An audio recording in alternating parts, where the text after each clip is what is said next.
దొంగ 3 రోజులు కొట్టినా 4 రోజులు కొట్టినా రోజు 2 ట్రిప్పులు లెక్క కొట్టినా ఊరో కాకుండా ఓన్లీ ట్రాక్టర్లో పట్టుకున్నాను ట్రాక్టర్లో పట్టి ఊళ్ళో పిలిపించి నా బండి గడు తీసారు వాళ్ళు ఇవారు కింద దొంగ కొట్టిరు కానీ పట్టుకోలే ఆడి కొట్టుకుంటారు తీసుకొచ్చి కూడా తీసుకొచ్చి తీసుకొచ్చి గ్రామం అందరి పెద్దల వస్తున్నా నువ్వు చేసినావు నువ్వు అంటున్నారు సైన్ అన్నావు ఇవాళ అంత ముందుకు అగ్రిమెంట్ రాసి ఊరు తరఫున అగ్రిమెంట్ రాసి అది 50 పట్టించిన వాళ్ళకు 5,000 ఇయ్యారని చెప్పారు సరే నువ్వు తప్పు కాబట్టి అగ్రిమెంట్ ప్రకారం మీరు ఏమైనా ఒప్పుకున్నారు నేను ఐదు కొట్టిన కాబట్టి ఒప్పుకున్నా సరే దాని పెద్ద వేసిన కాబట్టి 25,000 తీసుకోమని చెప్పారు పట్టిన 5,000 మిగతా వాళ్ళకి అని చెప్పారు ఒకటి గాడు చేసారు ట్రాక్టర్ ఊరు కాదు మస్తు కాదు ఓన్లీ ట్రాక్టర్ గాడు చేసారు వెళ్ళారు 50,000 డబ్బులు కట్టి ఒకటే నేను ఒప్పుకున్నా డబ్బులు తీసుకొని పోయినా ఏం కాదు వాళ్ళు ఏం రాసిన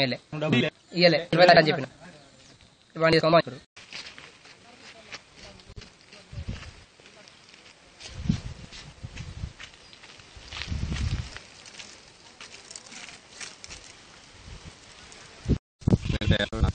నేను ఇష్టపడుతున్నాను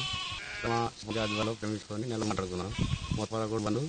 7 లక్షల రూపాయలు కట్టి 2 నెలల నుంచి కొడుతున్నాను. ఇప్పుడు బండ్లకి గ్రామాలకి ఎటువంటి లేకుండా సర్పంచ్ వెళ్ళని తీసుకుని కొడుతున్నాం. దాన్ని బండి పట్టికి బండి 20 పోలీస్ స్టేషన్ కదా లేకపోతే ఎవరైతే చూస్తాను వేరే ఈ అందరూ